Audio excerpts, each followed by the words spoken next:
this little girl is. So. Yeah, no, they have personalities and they're different. They definitely do. And we are live. So good morning, good afternoon. Thank you for joining us. This is Dyslexia Coffee Talk. I am your host, Ashley, and today's guest is Natalie Wexler. She is the author of The Knowledge Gap and co-author of The Writing Revolution with Judith Hawkins. Thank you for joining us today. Well, thanks for having me, Ashley. I'm delighted to be here. I'm so excited that you're here. The Knowledge Gap is one of my all-time favorite books because you give so much. It's different from the other books that we read in our community, because they tend to focus on like one aspect, whether it's this, the history of language, the specific, talking about how the brain learns to read, the different processing ways. Sally Shaywitz's book, which just talks about, dyslexia as a whole. You give history. You lay out more than 100 years worth of U.S. American educational history, and you talk about the progression of theories and how things have changed over the different decades as the cultures changed, the politics changed, everything changed. And I found that to be incredibly fascinating.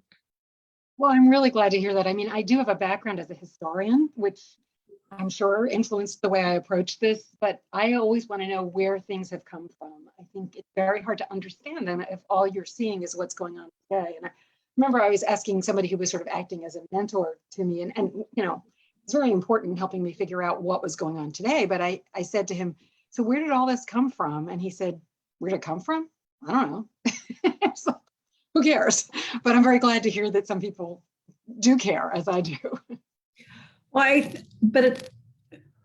okay, so you can't be a dyslexia advocate without being a literacy advocate. That's at least what myself and others have found, right? And because you provide the history, you provide such insight into so many of the drivers and what education currently is today, the people that have voices, the people that are influencing certain decisions, whether they should be or not. And, that's a little, I'm going to leave that off to the side. The evolution of, modern educational thought, I think, is critical to understand how did we get here? And you have to understand how we got here to understand the politics at play and, all of that, because myself and others, we've had conversations about entering from a more of a literacy aspect than a dyslexia aspect. And I enjoyed that piece, especially because I was like, okay, the field is more daunting than people may think that it is if they're just focused on dyslexia and not looking at the entire landscape. Yeah, I think so. I mean, I think the dyslexia community has been enormously valuable in keeping alive this issue of, hey, we're not teaching decoding in a way that works for all kids. In fact, it does not work for many and maybe really most of them. I think what the dyslexia community has been less tuned into are the comprehension problems, because that has a lot to do with lack of background knowledge, lack of academic vocabulary. And, frankly, the parents who have had the resources to fight for their kids' rights to learn to read have generally been more highly educated and have had more resources. And so their kids, they may have had decoding problems, but their problems were not so much on the academic knowledge and vocabulary side, because they were able to pick that up largely at home, and also their schools were probably doing more to build academic knowledge, which unfortunately, you find less of that in schools that serve the kids who need it most. But it's been great to see that recently, I think the dyslexia community has really started to embrace this idea that, hey, we also do need to pay attention to the comprehension side and to ensuring that all kids not only get good decoding instruction, but also get the kind of curricula that are going to build their academic knowledge and vocabulary so they can succeed in high school and beyond. Definitely. And I liked how you talked about when you were specifically, you were talking about the current reading curriculums that are in American schools and how more and more time is cut out for reading and language arts at the sacrifice of other subjects, science, history, like social studies, I know is taught in my district, but they don't get history until high school. And the interesting thing to me is I'm looking at my 13-year-old child going, when was the Civil War? And he thinks the Civil War and the American Revolution were the same thing. And so I'm like, okay, so apparently I have to teach you history. Yeah, you're the second person recently who's obviously knows about history, who's told me that they're surprised to find how little their child knows. And that is really, it's partly a problem of just we're not teaching it, and often we don't really teach it until high school. Yeah. But we also, when we do teach it, we don't always teach it in a way that works. Right. And especially if you start at the high school level, high school textbooks assume that kids know about like when the American Revolution was or when the Civil War was. They just, they don't start with, okay, we had a war of independence, and this. And so if you're going to assume knowledge that kids don't have, the knowledge that you're trying to inculcate is unlikely to stick because it has nothing to stick to. It's been said knowledge is like Velcro. It's access to other related knowledge. Mm-hmm. So if that knowledge isn't there, the background knowledge isn't there, the new knowledge may well not stick. Yeah. And I like how you talk about that too, from writing instruction, that you can't just be writing about your experiences. You need to be writing about content in order to become a well-rounded writer. And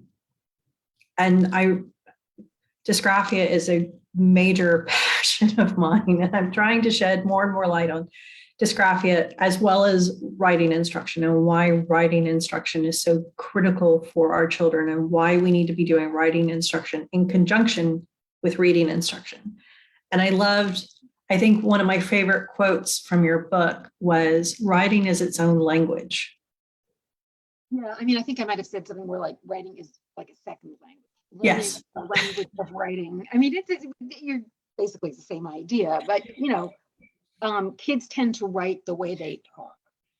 And it doesn't work on the page because, for one thing, when I'm talking to you, as you can see, I have all sorts of gestures and inflections, and I can say incomplete sentences, but you still know what I mean because there are all these other things going on. If you don't know what I mean, you can say, wait a minute, could you explain that? But when you're dealing with a page, the written page, you need to be much clearer if the reader is going to be able to understand it. You need to know when to end a sentence, for example, and how to structure your thoughts. And we just haven't taught those things explicitly.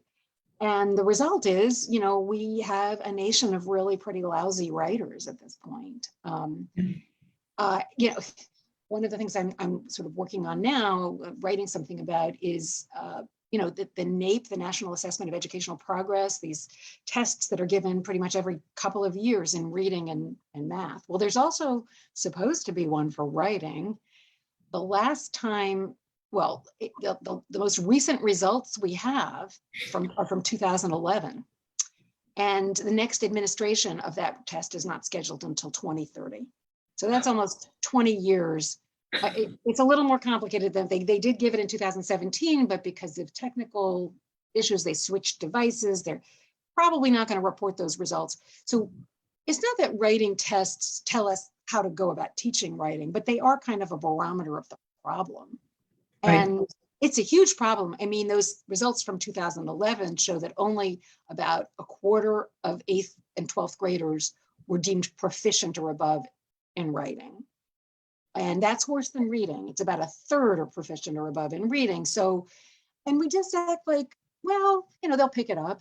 We don't really spend much time figuring out how to teach it. We don't even research the best way to teach it very much. As compared to the best way to teach reading, there's very little research on writing.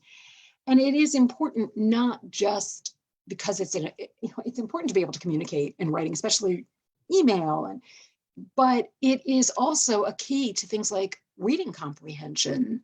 Mhm. If you learn how to use this second language, this complex vocabulary and syntax of written language that really does not appear in spoken language, like subordinate clauses and the passive voice and words like despite and moreover, if you use them in your learned or taught to use them in your own writing, you're in a much better position to understand them when you encounter them in reading. And it carries over to all sorts of things. It carries over to speaking, and just to thinking in a more sort of analytical and logical way. Because when you write, if you're doing it well, you are forced to figure out, what is the main idea here and what are the connections between these ideas. It works much better than these, we try to teach those things through reading comprehension skills and strategies. Doesn't really work that well there, especially if they're disconnected from any particular content, which they usually are. Oh, we're just teaching the skill. Don't worry about what the content is. When you're writing, it's very obvious that you cannot disconnect those things from the content. If you don't understand the content, you're not going to be able to write about it. So, I really think that writing instruction has the potential, as the title of the book, The Writing Revolution, indicates, to really revolutionize education. Not the way that we've been teaching it, but we have to ground writing in the content of the core curriculum, not a separate writing curriculum. And we need to start at the sentence level if that's what kids need, no matter what grade level they're in, because writing is the hardest thing we ask kids to do in school. And when we ask them to write at length, it makes it even harder. Yeah. So if we want them to have the cognitive capacity to not to understand, to learn how to write and also understand what they're writing about, we need to modulate that heavy cognitive load that writing imposes on them. And the simplest way to do that is by starting at the sentence level rather than asking kindergartners to write 5-paragraph essays or, just to write about your favorite book. Go on, just express yourself, find your writerly voice. For most kids, that really doesn't work. Yeah. It didn't work for mine at all. Well, he's not alone. No, he's not, definitely. But everything that you said is so important. And I find as an advocate, it's also a difficult thing to communicate because there is such a lack of understanding about the education of writing, just like you just said.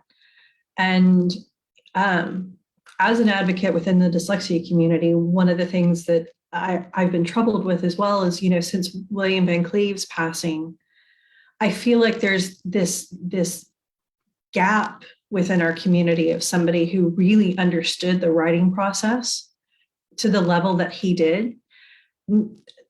Somebody's not kind of stepped up and stepped into his shoes to sort of like fill that gap. And I really want to interview Judith Hochman too, because I want to understand how she came about developing the writing revolution with you and all of the things that you've said about the schools that she was working in and et cetera. We have to get more people to understand how the writing process works. And I find that that's such a difficult discussion to have because people just don't understand. Yeah, well, and as you may know, Judith Hochman developed these writing strategies that are the method, writing revolution method, while working with kids with language-based learning disabilities, at a school called the Windward School in New York. So that's where the method started. But as with lots of other things, it turns out it doesn't just work for kids who've been diagnosed with dyslexia or dysgraphia. It really works for all kids. Right. So, I think it's interesting. I don't know that she and William Van Cleve ever crossed paths. She and I have both now read his book, but we were not familiar with his work. And there's definitely some overlap there. And I hope that, that the writing revolution and Judy Hochman can, fill that role for the dyslexia community and others, because I think, as I said, there's overlap. And I would say, there also are differences. Right. And I think that some of those differences make the writing revolution method quite powerful. One is really emphasizing that it's important to embed these writing activities in the content of the curriculum. To me, at least, that didn't come through so clearly in William Van Cleve's book. And the other point I'd make is, and it sort of goes along with that one, is that there are different kinds of powerful sentence level writing activities. The only one that's really been researched, and the researchers said, yes, it's effective, is sentence combining. And that's been somewhat popular, and it can help with the figuring out how to construct a complex sentence. But it's not a knowledge building sentence level activity, because what you do is you give people or kids like 3 sentences and ask them to combine them into one longer sentence, but you're giving them all the information they need to do that. It can be embedded in the content of the curriculum, but they don't have to remember anything. They don't have to recall anything. And that's where the knowledge building aspect comes in. So some of the other, we do sentence combining is part of the writing revolution method, as is scrambled sentences, which is similar in that it can help with those mechanical sentence construction skills, but it doesn't really build knowledge of the content. In contrast, even a really simple writing activity that's part of the writing revolution method that does build knowledge is fixing sentence fragments. So one of the basic but really most difficult things is to help kids understand the difference between a fragment of a sentence, like that's just a phrase, and a complete sentence. And giving them the definition often doesn't help. So in the way the writing revolution method approaches this is to first of all, have students, you give them a list of unpunctuated groups of words, and they have to figure out which ones are the fragments, the incomplete sentences, and which ones are the sentences, complete sentences. And if it's a complete sentence, they have to capitalize and punctuate it correctly. So but for the sentence fragments, they have to turn them into complete sentences. And to do that, they need to supply information. And if the information that they're supplying comes from content that they're learning, that activity of retrieving that information from long-term memory and putting it into their own words in a sentence is a very powerful way to build and deepen knowledge. It has to do with cognitive load theory, but this has been shown, that is, there are different words for it in cognitive psychology, but essentially the way to really get things both into long-term memory and make them more accessible when you need them is to practice retrieving them from long-term memory and putting them into your own words. And that's what even simple sentence level activities can do. Yeah. I think that that's so powerful and so misunderstood again as well. I remember from my own education, and I'm 48. I've lived in Texas and I've lived in Georgia, both states while I was in high school as well. And my grandmother had a master's in education, and she always encouraged my writing from the second that I could pick up a pen. And so I loved creating stories and things like that. I thought that I was a good writer until I got to a school in Atlanta. And I couldn't write a 5-paragraph closed essay to save my life. And that was a year-long struggle with a very tough teacher who pushed my knowledge well past my comfort level. She kept prodding me and, pushing and pushing and pushing and challenging me. And when I finally got an A on a paper from her, I thought that it was just, she actually made me stand up in front of class because all of my classmates knew how badly she had been torturing me for a year. And she said, look what she just did. She was so proud of me. And then I get back to Texas and I was accused of cheating because I knew how to write a 5-paragraph closed essay. And I had to prove that I actually knew how to do it. Yeah. Versus the inverse. Sorry, go ahead. I think that this, we have had this approach, especially in elementary school, of just writing personal narratives, not worrying too much about conventions.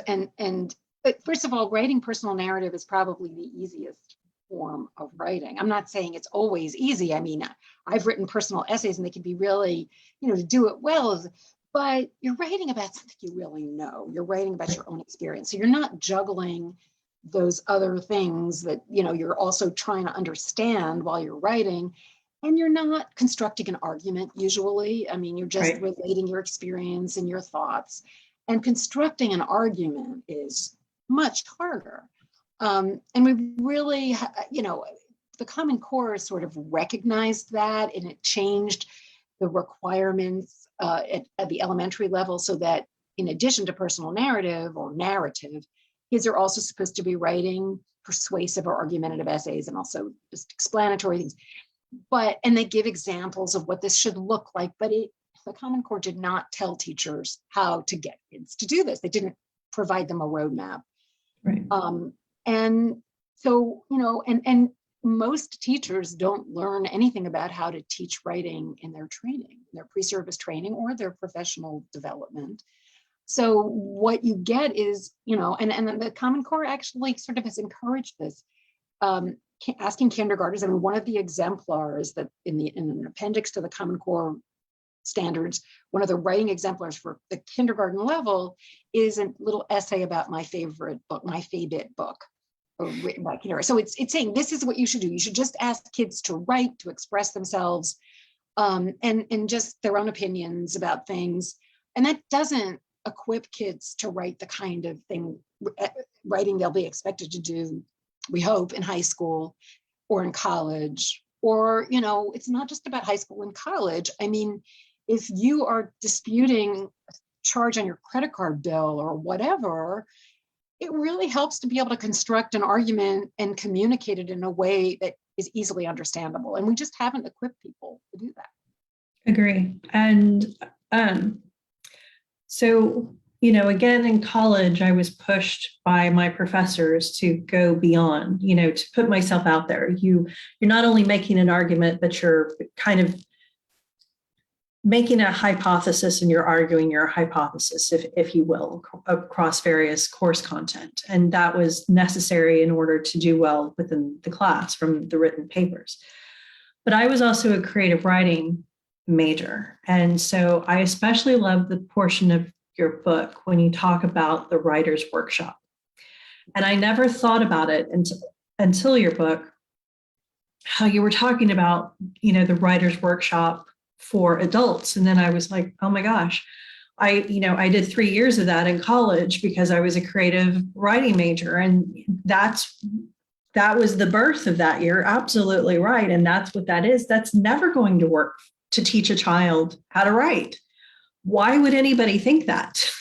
Well, yeah, the history of that is interesting because I just wrote something about this, so I was reviewing it. But I have both taken creative writing workshops and I have taught them. And I was like reading this and I was like, this sounds familiar, but it's for like adults, graduate students, and but it really, you can trace it back to Lucy Hawkins, who is very popular in the Northeast. I don't know how much she's penetrated schools in Texas.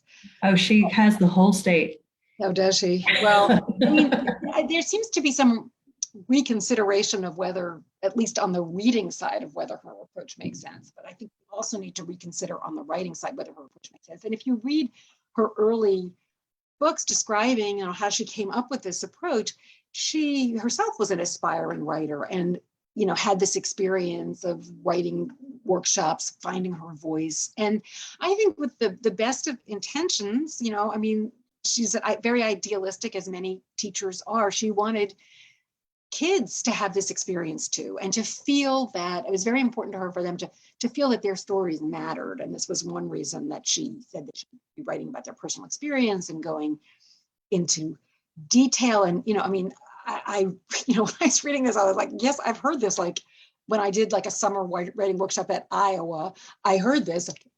Take a small moment and expand it with sensory detail and all of that. And just a personal anecdote. So I didn't put the pieces together until I was really working on the book. But when my son who's now in his 30s, was in third grade. He had a teacher who was an early disciple of Lucy Hawkins. And I didn't remember the name, but I remember her saying, oh yes, I took this workshop at Columbia Teachers College, which is, where Lucy Hawkins was. And my son was already in third grade, actually quite a good writer. He just had that knack. But he was being asked to choose a topic, a personal topic, and write it and rewrite it and go deeper. And this is a kid who never wanted even to tell me about what he did at school that day. He did not want to write about himself, So it made absolutely no sense. And actually what we ended up doing, since he didn't want to write about himself, my father had died recently, and I thought, I didn't know what was coming down the pike. So I said, well, maybe you could write about Grandpa and his childhood. And I had a few facts about my father's childhood, but not a whole lot. And so he kept inventing stuff. And my father had been born quite premature in the 20s, and so he had eyesight problems, and he had, a club foot, and he had to spend a lot of time in bed after surgery. And so my son was writing about how horrible this must have been. And also by the time my son knew him, my father was really hard of hearing. So he ended up describing like Helen Keller as a vegetable. And I just remember thinking, like, I don't get this. Like, what is the point of this? My son did the same thing. His teacher sent me an email one day, and she said, I just have to ask if this is true. So they were supposed to write about something they did over the weekend. And he's in second grade, so he's 8 years old. And so he writes this paper about, so my husband and I left him home alone for the entire weekend. And some bad men tried to break into the house, and he chased them out with knives. And then they got into basically a big 18-wheeler truck, and he threw some rocks at the truck, and he hit the truck, and it exploded, and they died. And his teacher's like, did any of this actually happen? And I'm like, you actually have to ask the question. You should get credit for imagination. But, one of the tenets of I think she may have modified this, but originally kids were not allowed to write fiction. It had to be personal experience. She's all about like them finding their voices, but she also could be pretty rigid about what it was she wanted them to do. Yeah, he actually did not get a good grade on the paper because it didn't abide by the assignment. And I ended up arguing that because I was like, my son's just like yours. He doesn't like to tell me anything. How was your day? Fine. That's the end of the discussion. But, I was like, can we applaud the kid for the imagination that went into this? Yeah. Some kids like to make stuff up. Other kids like to write about themselves. Other kids actually, what I've been told by a lot of teachers is who've, tried actually teaching content instead of focusing on these largely illusory comprehension skills and strategies where you're just jumping from one topic to another, and kids don't have enough information about any one topic to actually write about it.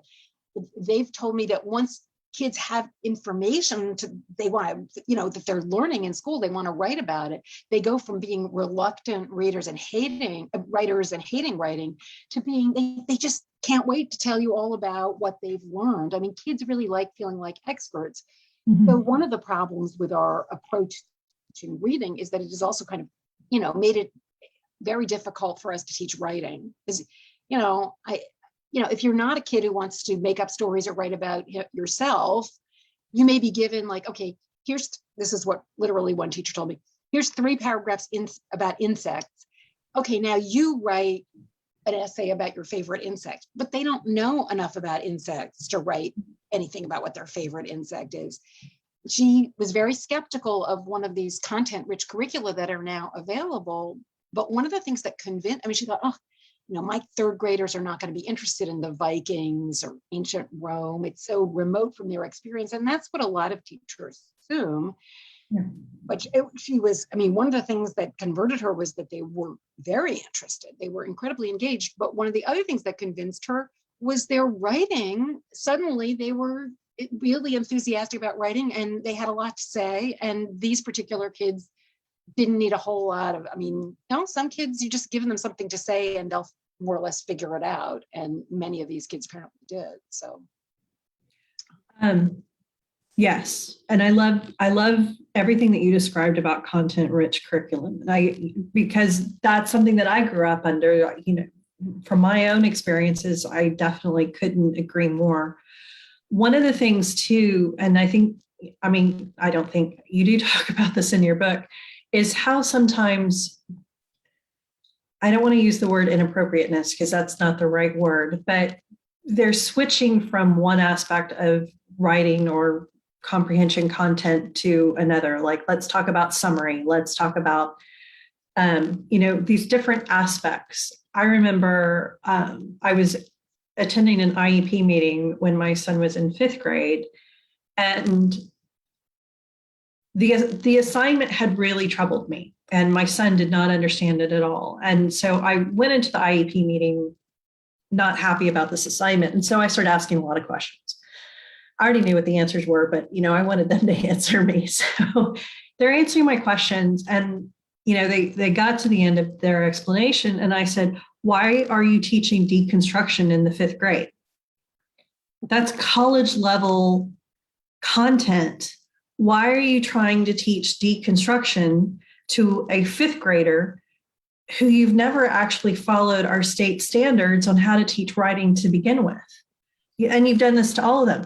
I don't understand the point of this. And even the whole room shook their heads and said, yes, it's not grade level appropriate, but it's part of our curriculum. And I was like, this is insane. It was, it's been a few years now. And of course we've had COVID and I don't have the greatest memory, but it was basically, the deconstruction is taking a book. I'm going to read Lord of the Rings, and I'm going to talk about how Saruman is actually Hitler, and how,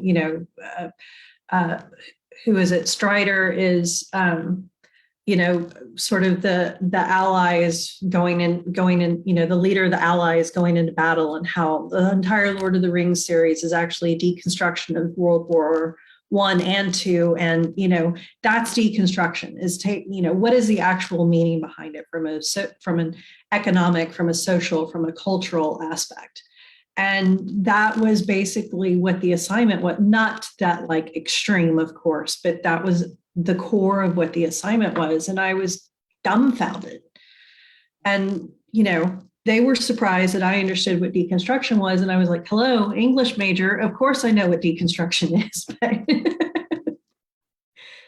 Well, I think there is, that sounds extreme, but when I spent a fair amount of time in elementary classrooms when I was doing the research for the book. And I did see, things that were both overestimating and underestimating what kids can do. So, For example, I followed a couple of different early elementary classrooms through a school year. Well, actually 3, as you know, if you've read the book.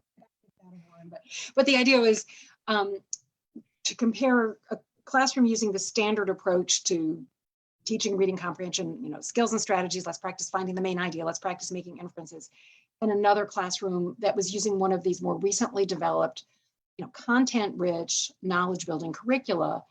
And in the skills and strategy classroom, the first one, which was a 1st grade classroom, it was what the teacher was trying to do was very abstract. She was trying to do things like get kids to understand the conceptual difference between a caption and a subtitle.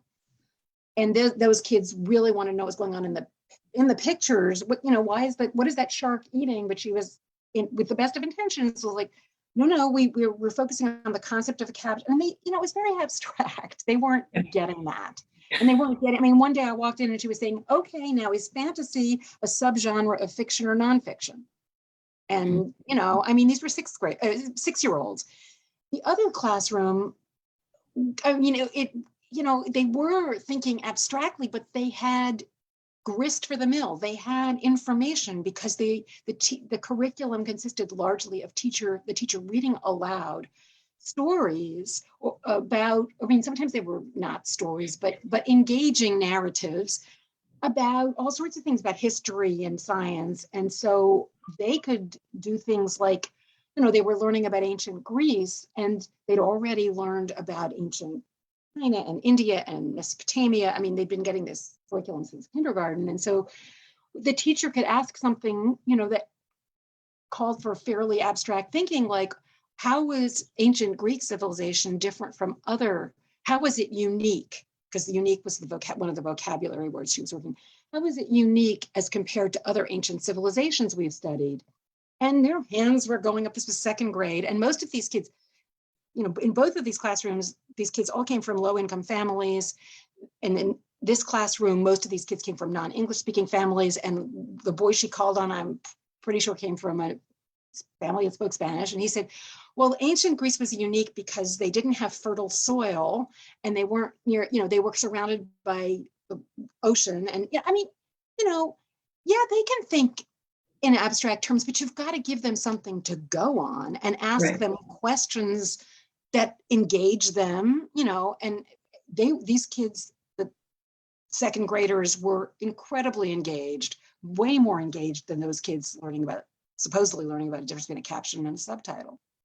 And by the way, I saw it when these second graders had been in first grade.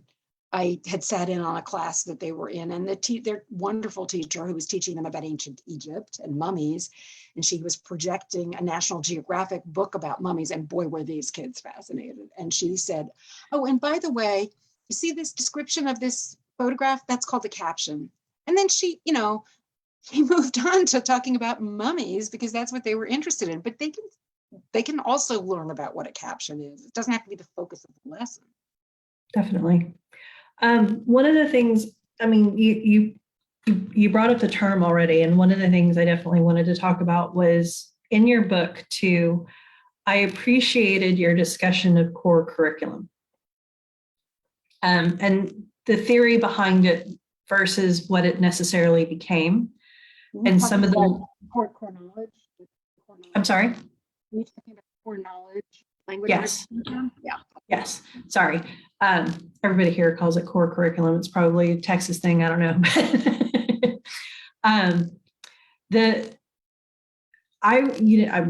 I admittedly, I didn't know very much about it. And so I'd always been very anti all of that. And once through reading your book and understanding the intent behind it versus necessarily what it became at the end, I developed a deeper appreciation for it. And I wondered if you could kind of explain that to people. I'm not sure what you mean by what it became at the end, and sorry, how it originated and right, how it originated. I mean, the intent behind it was to have standards across the whole country, sort of that matched, right? And then we're talking about the Common Core. Yes, Common Core. Yes, I mean, it is sorry unfortunate that there's this word core that shows up in both of them. So that's very core knowledge, language arts curriculum. So, right, Common Core, which is not a curriculum.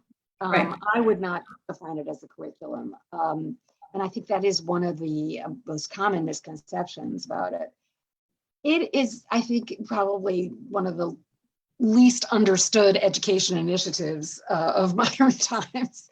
But so I can talk a little about that. I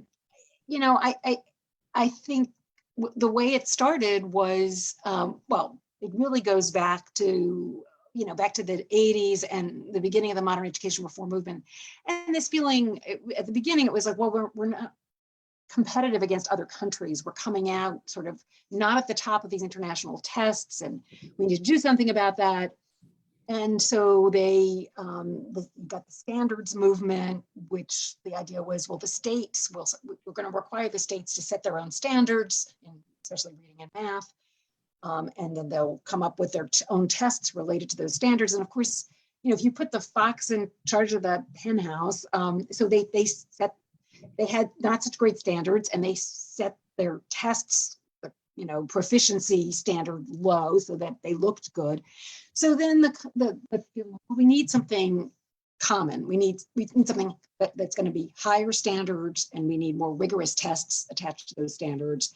But because of things that had happened earlier in the 80s, they wanted to steer clear of any content because there had been this whole debacle over something called the National History Standards, which did try to sort of, specify what history content kids should learn at every grade level. And that went down for political reasons to crushing defeat. So the people who were working on the Common Core from the very beginning felt we got to steer clear of content if we want this to be politically acceptable. And they chose reading and math because they thought those were the two subjects where you didn't need to specify content. They were just a bunch of skills. Well, that's really not true, especially for reading. And I mean, math is a whole different animal. It's like, it's a much more closed universe of concepts. But this is, it didn't start with the Common Core because they looked at state reading standards and they said things like, students will be able to, make inferences. Students will be able to find the main idea. That's what you get. And it doesn't say what text they should be reading, really. It might say folk tales, something. And so they thought, okay, so that's what we'll do. And the problem is that teachers look at those standards and they're trained to teach the standards. That could work if the standards specified content, but when the standards don't, and they think, okay, to teach the standards, we just got to teach finding the main idea, which is what they had been doing. They looked at those Common Core standards and they seemed like a list of skills. And some of them looked like new skills, like connecting claims to evidence in text or close reading of complex text. And they thought, okay, so we just need to teach those as skills. But that approach works. And the other message they got about the Common Core, which was very well intentioned, was we have to teach more nonfiction because the elementary level kids were just getting simple fiction and that wasn't preparing them for what was going to come later. And so there had been, so teachers really just looked at the standards and thought, okay, this is what we need to teach. But it really doesn't, you cannot teach the skill of reading, close reading of complex text. I mean, what text you're reading and whether you have the background knowledge to understand it is going to make a huge difference. And that got lost. Behind the scenes, there had been, so David Coleman was the sort of lead, he doesn't like to be called this, but he really was the lead author of the Common Core literacy standards. And he was a big fan of E.D. Hirsch. So E.D. Hirsch wrote a book in 1987 called Cultural Literacy that said many of the same things that I say in The Knowledge Gap about how important it was to build knowledge, especially for kids who aren't acquiring academic knowledge at home. And E.D. Hirsch, he got a copy of an early draft of the Common Core standards, and he ended up saying to David Coleman, you're not talking about the need to build academic knowledge through a coherent, content-rich curriculum. And so what happened, and David Coleman said, oh, okay, you have a point. And so they added some stuff in the supplemental materials to the Common Core that said, oh, by the way, if you want kids to meet these standards, you really need to adopt a content-rich, coherent, knowledge-building curriculum that begins in elementary school. But nobody read, really virtually nobody read that supplemental material. I mean, the way people access the Common Core standards is usually online. And so it's not like you even have a book or anything. And so you're not going to read the supplemental materials if you're busy. You want to know what you're supposed to do, you go to the standard. So what has happened with the Common Core? The Common Core literacy standards, among its goals were to get away from this whole system of leveled reading where kids are, reading books on random topics that are easy for them to read on their own. And how are they ever going to acquire the knowledge they need to read more complex text? And to get away from this idea of all we're doing is teaching comprehension skills and strategies. But what happened in most places, not all, but most places, was after the Common Core, teachers thought literacy instruction should be even more skills focused than before. And they also have continued to use leveled reading, and they've introduced it more at higher grade levels because these kids are not getting the background knowledge they need to read high school level text. So, but I would say the other thing, this is important to understand, the other thing that happened possibly as a result of the Common Core is some people did get that message, a minority, that you have to build knowledge through a coherent, content-rich curriculum. And so we have gotten now the creation of maybe 6 or 8, I would say, pretty good. They're all different, but content-rich curricula that really do try to build kids' knowledge starting in the early grades. And none of them is perfect. And one of them is core knowledge language arts, which is the oldest of them, and the one that I talk about most in the book, because it was really the only one that existed in 2016, 17 when I was doing the research. So that's the upside of the Common Core, is it led to the creation of those curricula, but there have been downsides too, unintentional. So your book is so rich in information, and I know your beliefs in content-rich curriculum, and I know your understanding of writing instruction.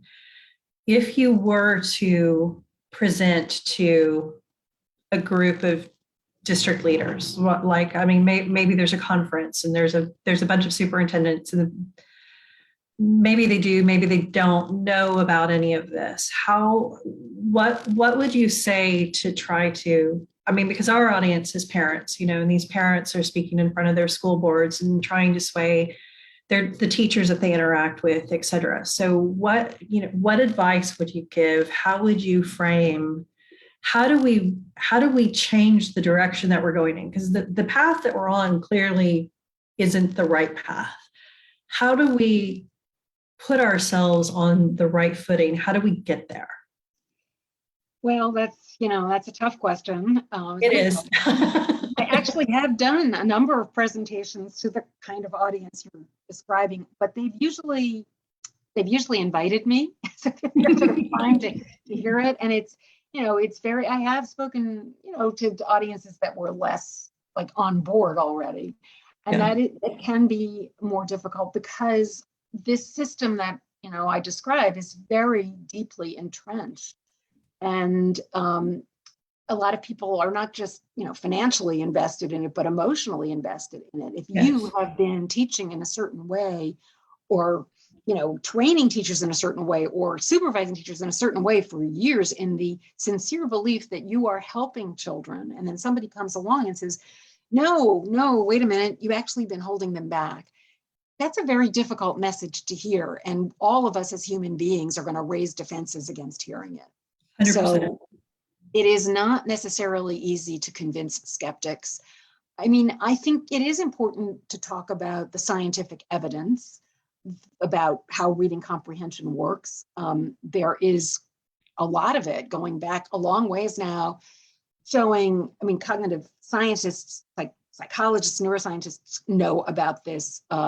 Educators don't usually, because it hasn't penetrated schools of education, but there's all this research showing that, first of all, if people have more background knowledge about a topic, like say baseball, they're going to be better able to understand text on that topic. And also evidence showing that the more general academic knowledge and vocabulary people have, the better general comprehenders they are of text in general. What we haven't had so much of until recently are studies showing that if you build kids' academic knowledge and vocabulary about, specific topics in a curriculum like core knowledge language arts or one of the others, and then you give them a standardized reading comprehension test that covers completely different topics, it's been kind of hard to show that building their knowledge of those topics generalizes to a standardized reading comprehension test. It takes years to build that kind of, that critical mass of academic knowledge and vocabulary. But recently we have had some studies, there were 2 studies with kindergartners showing that even after a year or less, it does have an effect on building their knowledge through a coherent curriculum, does boost standardized reading comprehension test scores. Of course, if you give a reading comprehension test to a kindergartner, you're not going to be assuming a whole lot of academic knowledge and vocabulary. So it's easier to see it there. But if we continue doing that, we should also see results at higher grade levels. So I think you can start with, explaining the science, and these are not generally applicable skills, finding the main idea. It's not like playing tennis or riding a bike. You just get good at it and you can do it on any tennis court or any bike. It's going to depend to a large extent on what you're reading and how much knowledge you can bring to it. But I think, the science will only get you so far if you're dealing with somebody who's skeptical, because especially in education, there are, experts on, you can come up with an expert to support whichever position you want. And as I said, these beliefs about how to approach teaching in general are very deeply entrenched, and there's sort of a longstanding prejudice against the idea of a teacher standing in front of kids and imparting information. It's thought to be much better to let kids just sort of explore and discover, learn through inquiry and discovery. That doesn't work very well when kids are starting without much knowledge of the topic. But it does lead people to think, well, it's much better to just give them the skill of finding the main idea, and then they can acquire their own knowledge. We don't have to be the sage on the stage imparting it. So that, there's that prejudice you kind of have to overcome. But so I think explaining these things is a way to start. But I think what really convinces skeptics, or can convince skeptics, is seeing what this looks like in action. And in Texas, there are now a number of districts in Texas. I think I know of one, Aldine, which is right on it's partly in Houston. They're I haven't been there, but they've been a real leader in advocating for and implementing this kind of curriculum that I'm talking about. So one thing would be to go visit those, I know there's a pandemic on, but if you can go, see what it looks like in those classrooms, talk to teachers in that district, talk to administrators in this district. When I have talked to teachers and administrators who have gone to visit maybe a neighboring school district, and they've seen, hey, the kids actually really like this. The teachers really like it. The parents love it. And they often come back and say, we've got to try this. I love the expression sage on the stage. I absolutely love that. My issue with the argument against the sage on the stage, though, in inquiry and discovery of by yourself, that's what an adult would do. That's part of what college is for, is that exploration. And how those of us that go to college, how many of us change majors at least once, maybe more than that, before we land where we want to go? Well, you want to, so sage on the stage is the mantra is, don't be the sage on the stage, be the guide on the side. Yeah. So the teacher is supposed to be just a facilitator of learning. I think that sort of dichotomy that they set up is a false one, though, because explicit instruction, which is the term that I would use, it doesn't have to be just somebody lecturing and just right. The concept is, these kids are just passively sitting there, and you're trying to fill up their brains with this information, and that's not going to work. That's not what anybody is advocating. Right. It's not like, okay, we're just going to dump information on kids, and then years later they can think about it and analyze it and inquire and discover. No, like this second grade class I was following, there was inquiry and discovery going on. It was just that they were getting the information they needed to be able to engage in some inquiry and discovery. And inquiry and discovery didn't mean hands-on, creating projects, whatever necessarily. You can do some of that, but it could mean writing a sentence, drawing on information that you've just acquired, and that, you're inquiring when you're doing that. But I wasn't there this day, but one of the stories I tell, which I think shows that there's not this really clear separation between getting information and sort of inquiring and thinking about it and discovering, different aspects to a problem. So they were learning, one of the things they were learning about was Alexander the Great. And one day the teacher they had learned quite a bit about Alexander the Great, what he did. And the teacher told me that one day she asked the question, so was Alexander the Great's ambitious nature an inspiration to his followers or a flaw? Which, is pretty sophisticated for second graders. And they apparently had a very thoughtful discussion. I mean, they said, well, it was bad that he invaded other people's countries. And she said, well, you might not feel that way if you were one of his followers. I mean, so they were inquiring, they were discovering. And then some of them, half of these kids were from Ethiopian families, immigrants from Ethiopia. And they started saying, well, people invaded Ethiopia and that was bad. So they were extracting that sort of general idea of invading other countries and applying it to their own family's experience. There are all sorts of ways that even with explicit instruction, kids, it's very active. It's not passive. It shouldn't be passive. I love that. I love everything you said. So so the last NAEP that was published was 2019. Did they do it in 2021 or did the pandemic keep them from performing it? Yeah, the pandemic has interfered. It's been postponed. I guess they're doing it, one hopes, this year. Okay. I was just communicating with some people at the board that oversees NAEP, and that's the plan. And I mean, so that also everything's been pushed back a year, including that next rating assessment. It was supposed to be done in 2029, so now it's 2030. I would say 2029 just doesn't sound so great either. No, but we're pushing an hour, and so is there a question that's important to ask that I haven't asked you, or is there something additional that you feel is important to point out? Well, I guess one of the texts, I know there's been a lot of politicization around the whole issue of curriculum. And I think the danger here is that people will retreat to just, okay, we'll just stick with the skills because we don't want to touch content because we could get in trouble. Yeah. And I understand how teachers would feel that way, but that way lies disaster. So we as adults need to be able to figure out a way to agree on the content that we're going to be teaching, because if we don't teach content, and I would say especially history content, as we were saying, it's really important to know where things came from.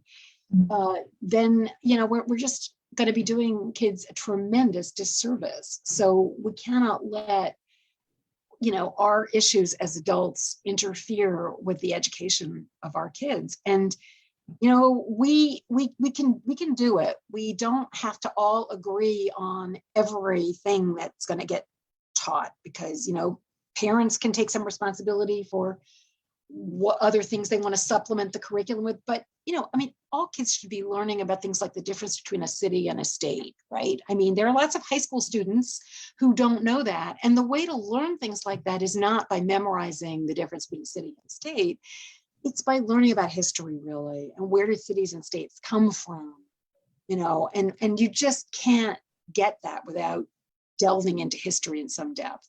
Yep, Greece. Yeah, and these kids were learning. They were learning about the birth of democracy in Athens. Yeah, I completely. I mean, history is so important, but I'm also a believer in the statement that if we don't know our history, we're doomed to repeat it. You have to learn from the lessons of the past. You have to apply them to how, the direction that you're going in the future, for sure. I want to be respectful of your time.